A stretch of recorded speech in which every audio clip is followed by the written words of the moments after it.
ওই নৌকার মধ্যে কিছু কাউয়া ঢুকছে, কাউয়া বিদায় করার লেগে এই গল্প। এখন কইতে পারেন যে কাউয়া কারা? কাউয়া হইলো মাননীয় সংসদ সদস্য লাফালাফি বাড়াবাড়ি যে প্রধানমন্ত্রী বলে। সম্মানিত দর্শক মণ্ডলী, আজকের ভিডিওটি খুবই গুরুত্বপূর্ণ ও চাঞ্চল্যকর কিছু তথ্য রয়েছে। ব্যারিস্টার সুমন একটা মাল। তিনি ওবায়দুল কাদেরকে কাউয়া বলায় ওবায়দুল কাদের খেপে গিয়েছেন। আওয়ামী লীগের মধ্যে কিছু কাউয়া ঢুকে গিয়েছেন এ কথা বলেছেন ব্যারিস্টার সুমন। এতে করে ওবায়দুল কাদের চরম খেপে গিয়েছেন। আজকের ভিডিওতে আপনারা খুবই চাঞ্চল্যকর ভিডিও ফুটেজ দেখতে পাবেন। সুমন এবং কাউয়া কাদেরের মধ্যে তুমুল সংঘর্ষ সংসদে। তাই ভিডিওটি না টেনে সম্পূর্ণ দেখার অনুরোধ রইল। আর চ্যানেলে নতুন হলে অবশ্যই চ্যানেলটি সাবস্ক্রাইব করুন পরবর্তী আপডেট পাওয়ার জন্য। তো প্রিয় দর্শক, আর কথা নয়, সরাসরি চলে যায় মূল ভিডিওতে। ওই নৌকার মধ্যে কিছু কাউয়া ঢুকছে, কাউয়া বিদায় করার লেগে এই গল্প। এখন কইতে পারেন যে কাউয়া কারা? কাউয়া হইলো নামে কয় শেখ হাসিনা, নামে কয় আওয়ামী লীগ, আর কামে বাগানবাসীর 5,000 টাকার থেকে 2,000 মাইরা দেয়। কাউয়া কেটা জানেন? কাউয়ায় ভোটের সময় কয় আমরা নৌকা লয়ে এসেছি, তাড়াতাড়ি ভোট দাও। আর আপনারা কোন রাস্তা বানাই দিবাইনি, কয় দিমু। এরপরে আর 5 বছর কোনো খবর রাখেন, এরারে কয় কাউয়া। মাননীয় সংসদ সদস্য লাফালাফি বাড়াবাড়ি যে প্রধানমন্ত্রী বলেছেন, বক্তৃতা করেন, শেখ হাসিনার নামটা পর্যন্ত শালীনতার সঙ্গে উচ্চারণ করেন না।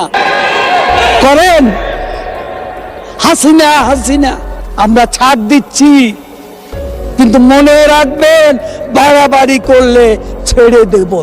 কালকে আপনারা ফেসবুকে দেখছেন নি 100 কোটি টাকা, 196 কোটি টাকা মাইরা 2 বেটি জায়গা কানাডা কোর্টলে আইছে। আমি ভিডিও অন করিয়া কইতে ওই যখন বেটি তুই যাইতে খালি জায়গা একদিনে 80 লাখ মানুষ দেখছে।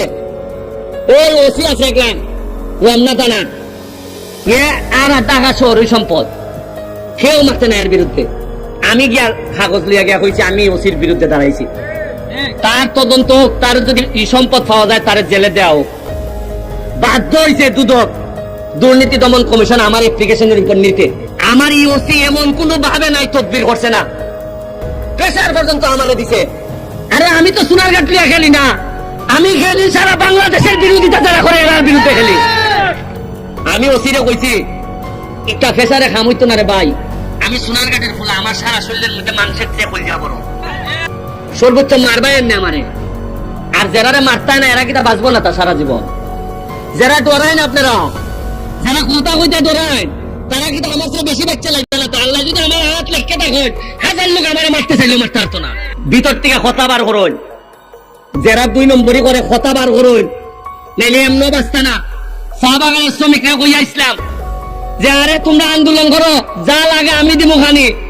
ওই নৌকার মধ্যে কিছু কাউয়া ঢুকছে, কাউয়া বিদায় করার লেগে এই গল্প। এখন কইতে পারেন যে কাউয়া কারা? নয়, আমি আপনারা কাউয়া হইলো সংসদ সদস্য বললে উনকার আমার কোনো দুঃখ নাই, একটুই কষ্ট লাগবো যদি উনকা মরি। আমার ছেলে মেয়ের লেগে কষ্ট লাগতো না, কষ্ট লাগতো যে আমি আমার সোনারঘাটটারে জায়গা মতো দিয়া দিতাম পারছি না। সর্বোচ্চ মারবাই এমনি আমারে, প্রতিদিন আমারে কইন তারা যে তোরে মারি লিবরে ফুট। তুই তো খালি সোনারঘাট তোর শত্রু না, তোর শত্রু হইল দুনিয়ার শত্রু। আমি এখন মাননীয় যোগাযোগ মন্ত্রী জনাব ওবায়দুল কাদেরকে তার বক্তব্য রাখার আহ্বান জানাচ্ছি। মাননীয় স্পিকার,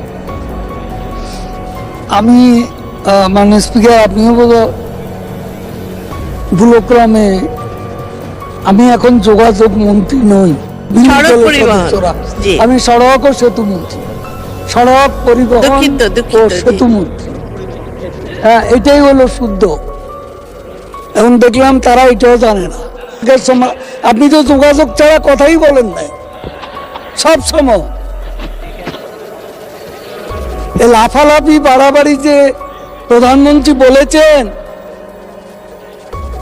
বক্তৃতা করেন, শেখ হাসিনার নামটা পর্যন্ত শালীনতার সঙ্গে উচ্চারণ করেন না। করেন হাসিনা হাসিনা, নেতা আন্দোলনের নির্বাচনের খেলা হবে এমনি বলিনি।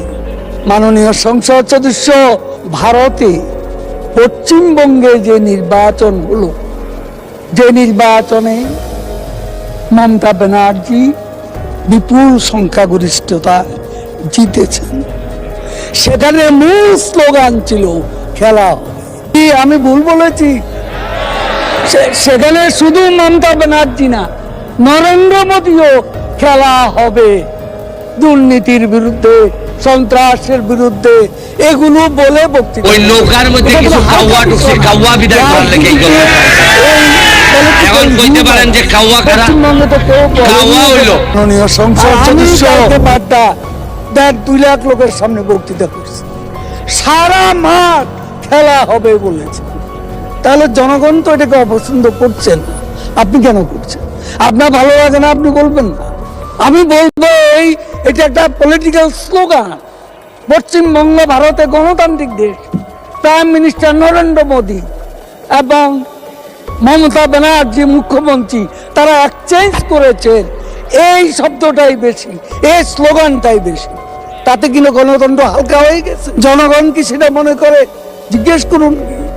জনগণ তো সমস্যারে পাল্টা সঙ্গে সঙ্গে স্লোগান দিচ্ছে, উচ্চারণ করছে। তা আমি তো জনগণের ভাষাটা যেহেতু জনগণ পছন্দ করছে সেই জন্য বলছি, আমি তো মারামারি করতে বলিনি। আমরা তো মারামারি করতে বলিনি, আমরা ছাড় দিচ্ছি। কিন্তু মনে রাখবেন, বাড়াবাড়ি করলে ছেড়ে দেব না। পরিষ্কার কথা। আমরা কি আওয়ামী লীগ কোথায় আপনাদের সাথে মারামারি করতে গেছে? কেন এসব কথা তুলছে? একটা লোক আমরা ঘরে থাকতে পারছি 5 বছরে 5 সপ্তাহ। আমি ওই নৌকার মধ্যে কিছু কাউয়া ঢুকছে, কাউয়া বিদায় করার লেগে এই কথা। এখন কইতে পারেন যে কাউয়া কারা? কাউয়া হইলো মাননীয় সংসদ সদস্য পিটনি মোহাম্মদ নাসিম মারা গেছে। বেশিরভাগ নেতারা আমার শত্রু। এখনো সোনারঘাটের মিনিমাম 1 থেকে 150 ব্রিজ লাগে। এখনো ফুটপাড়ি দিয়া আপনার ফুটপাড় থেকে পশ্চিম পাড় পর্যন্ত আরো 3টা ব্রিজ লাগে। না ওই নৌকার মধ্যে কিছু কাউয়া ঢুকছে, কাউয়া বিদায় করার লেগে এই কথা। এখন কইতে পারেন যে কাউয়া কারা? ওই নৌকার মধ্যে কিছু কাউয়া ঢুকছে, কাউয়া বিদায় করার লেগে এই কথা। সম্মানিত দর্শক মণ্ডলী, আপনারা সম্পূর্ণ ভিডিওটি দেখলেন এবং আপনাদের মতামত অবশ্যই কমেন্ট বক্সে শেয়ার করবেন। ব্যারিস্টার সুমনের কলিজা আছে কিন্তু বলা চলে, কারণ তিনি সবাইকে দুর্নীতির মামলায় ফেঁসে দিচ্ছেন। বড় বড় এমপি মন্ত্রীদের বিরুদ্ধে তিনি লড়ছেন, তাদের দুর্নীতি সব অপকর্ম ফাঁস করে দিচ্ছেন। এরকম নিত্য নতুন আপডেট পেতে আমাদের চ্যানেলের সঙ্গে থাকুন। ধন্যবাদ।